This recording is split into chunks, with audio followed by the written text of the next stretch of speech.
Iar acum vă prezentăm mărturiile artistului din Infernul din Turcia. În exclusivitate pentru România TV, Gazi Demirel ne povestește ce a văzut în Turcia. Artistul care s-a întors din țara mamă afectată de cutremur a rămas marcat de cele trăite.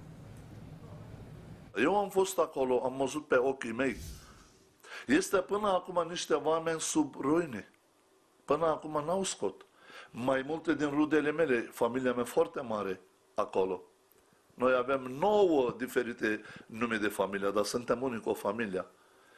Multe lume este în ruine, pentru că are vreo 8 etaje, s-a făcut așa și acolo este. Ca să pot scoate, trebuie îl iei tot.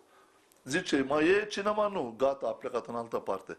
Este multe zonele, nimeni n-a putut deocamdată să-l face nimic. Noi am pierdut tot, suntem chiar distruși. Un copil stătea așa și îl întrebă, unde e mama mea? Cine are curaj? Cine are curaj? Se spune la copilul, a murit mama ta sau tatăl tău? Să fie capac, și lecția asta pentru noi, să fie capac la oamenii care a furat. Deci copilul ăsta, ei a furat viitorul lui. Pe 31 martie îl facem un concert caritabil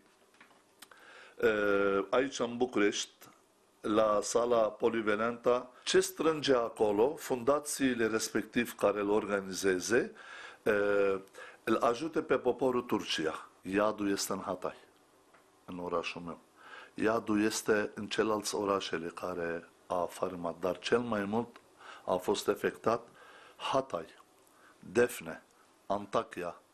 Cartierul meu este distrus, adică nu există nimic. Când am intrat din strada așa, m-am rugat la Dumnezeu să fie un coșmar. La religia noastră se zice, ai venit din pământ și te întorci la pământ.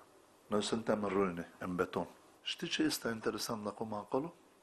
Lume roagă la Dumnezeu să scoate cadavrele lor întreagă. Știi cât dureros? 32 de oameni din nemurile mele am pierdut, inclusiv este verișoara nostru, nora nostru, cum ar venit, a vrut să salveze copiii ea, a murit ea din păcate. După aia am aflat, a murit verișorul meu. După aia am aflat, a murit încă verișoara mea cu copii. Adică multă lume, dacă luăm așa, când îi întrebă cât oameni ai pierdut, 50.000 de oameni am pierdut.